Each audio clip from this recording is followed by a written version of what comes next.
Hello everyone and welcome back to another round of Tuesday Night Legacy. Today we've got Burn versus Delver. On the left we have Eric playing Burn, often the first kind of deck that a budget Legacy player will build due to the affordability of the cards in the Burn list.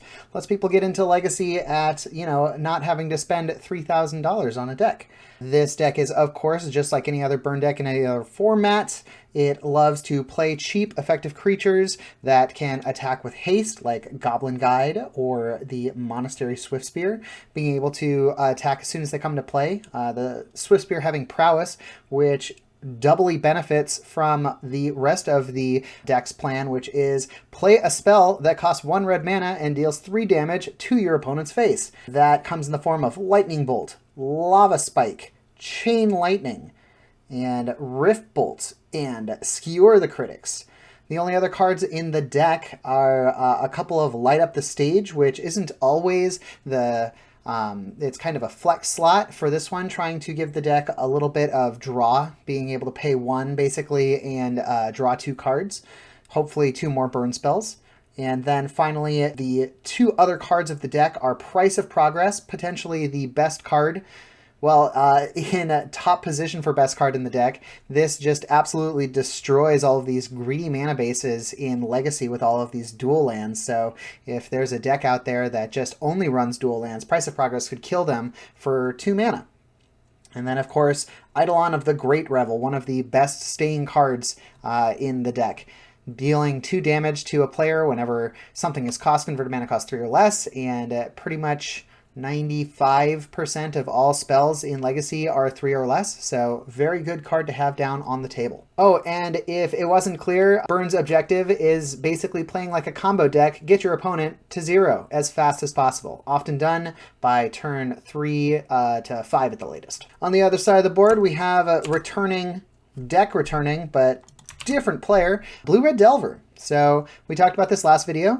This is one of the best decks in the format because it just can do everything consistently. It uses Dragon Rage Channeler and Delver of Secrets as its 1-drops, and gets one of those into play, protects them with all of the counter spells and removal and lightning bolts, with Force of Wills, all the card draw with Brainstorm and Ponder, and of course Expressive Iteration, and basically just crashes in, tries to control the board state by tempoing out the opponent, and then of course as soon as possible dropping a Murktide Regent into play, which has become one of the better finishers in the format due to its extremely large power, its evasion, and very difficult to get rid of. So let's see if Eric can count to 20. Here we go. Eric on the play here, starting with Mountain into the Goblin Guide. Goblin Guide flipping over a land, giving it to Michael. We see Delver of Secrets coming down, showing a Lightning Bolt on top of the deck, trying to do a light up the stage there by getting in some damage. A Daze is going to send an island back to hand and light up the stage to the grave. We see the Delver flip off of the Lightning Bolt that was revealed. The Goblin Guide tries to get in, draws another land, and a Lightning Bolt is going to take care of that before damage. We do see an Eidolon of the Great Revel resolved here, which is going to put a dent in Michael's plan. Delver loves to cast these low-cast mana spells here, so taking damage, 2 damage for the privilege of pondering now. Eric in a pretty good spot here. We see a shuffle from that ponder. Probably looking for another Lightning Bolt to get rid of this Eidolon. Get rid of it as soon as possible, even if he has to take 2 more damage. It is worth getting rid of. The only problem here is Eric's deck is also a lot of 1-drops. So now he's spending a ton of mana, taking a bunch of damage to play these spells, but he thinks getting 2 Eidolon of the Great Revels into play is going to be better and put a ton of pressure on Michael, now taking 4 damage every time he casts a spell. We see a Brainstorm in response to the second Eidolon coming into play, only having to take 2 damage.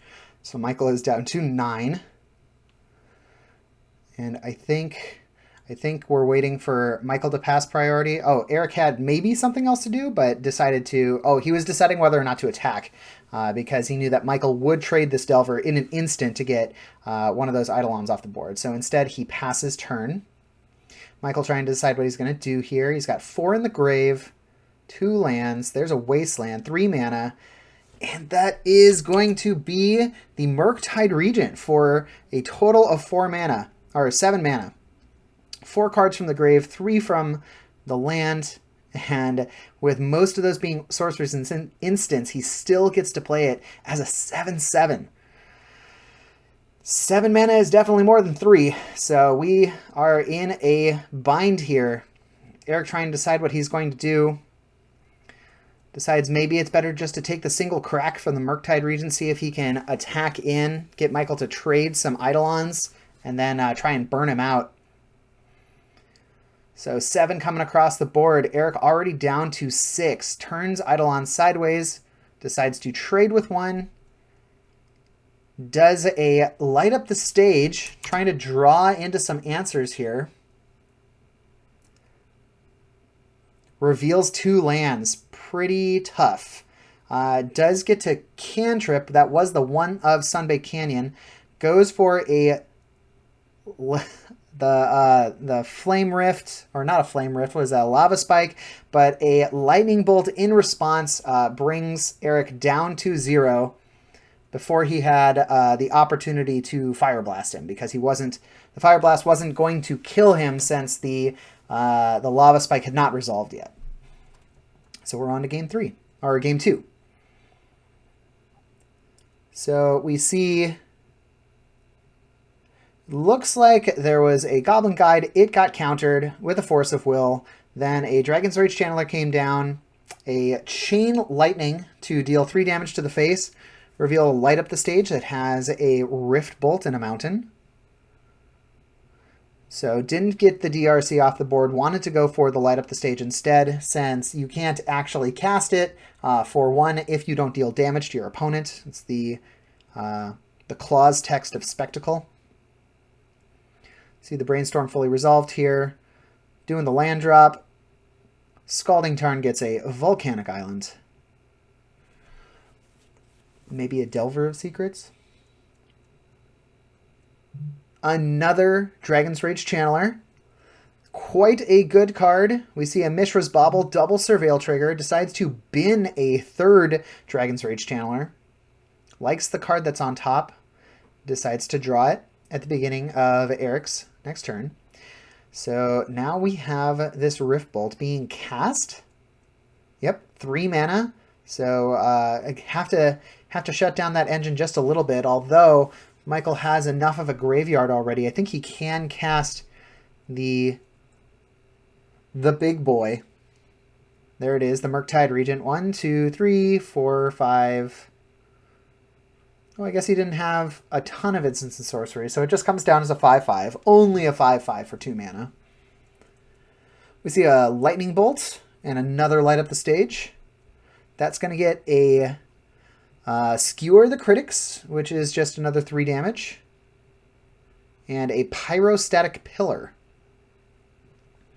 Pyrostatic Pillar coming out of the sideboard. It's basically just an enchantment. That's an Eidolon of the Great Revel. This was printed beforehand, so when they decided to staple a 2/2 creature to it, it actually increased the value of this, or it just was a better card. Eidolon of the Great Revel is just a better card than Pyrostatic Pillar.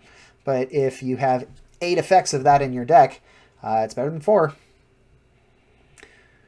We see Murktide coming across for 5, just crunching in.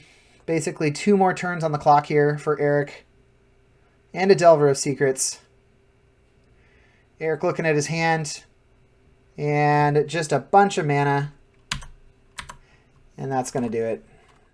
So it looks like the burn deck kind of ran out of gas there at the end. Didn't quite have enough. And, you know, not being able to answer Murktide Regent in any way, shape, or form, except in the form of maybe Pyroblast, but we didn't end up seeing those. It just was way too much damage. And Delver takes it this time. Coming up next on the channel is going to be a Pauper video. It's going to be Boros Tokens, an old list by me, versus a new Turbo Initiative deck that we're calling Dark Naya Initiative. We'll see you then. Thanks for watching. Please consider liking the video and subscribing to the channel if you want to see more of this content in the future. We have a bunch more of these on the channel, so go check out our backlog to see some other premium content. If you're curious about a deck you saw played here, the deck lists are always in the description of the video below. Thanks as always to Spellhold Games for letting us play at their store, and we'll see you next time for some more Magic content on Tuesday Night Legacy. Bye!